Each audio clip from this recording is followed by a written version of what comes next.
The Force Awakens is the first movie in the new trilogy from the Star Wars franchise.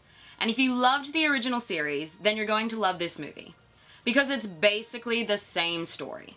We follow a main character on a desert planet who has iffy ancestry as she makes friends with a robot. Then that robot makes friends with someone else who's kind of lying to them, but they escape on the Millennium Falcon together. The garbage will do!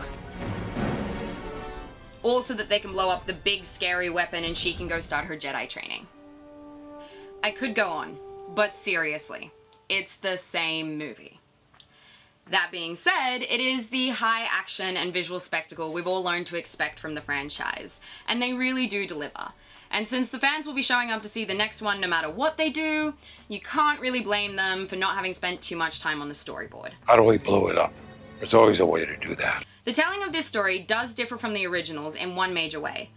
And that is that in homage to the success of things like Guardians of the Galaxy and Deadpool, the writers seem to have developed a sense of humor about themselves, and break several serious moments with some light-hearted comedy about the formula of the situation.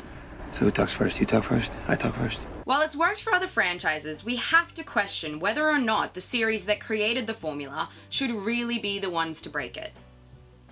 Meanwhile, the feminists are happy to see a strong female lead in the well-kept secret of Rey. Classified, really? Me too. Big secret. However, there has been some debate as to whether or not this movie passes the Bechdel test. That is, two women that talk to each other about something other than a man. It all seems to come down to whether or not you assume the gender of a character known as Maz. I see your eyes. You already know the truth.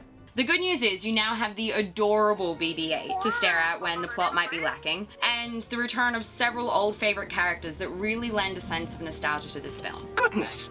Han Solo! It is I, C-3PO. So despite the kind of lacking storyline, I would have to say that I really enjoyed watching this movie. So I'd give it a 3 out of 5 stars. Chewie, we're home.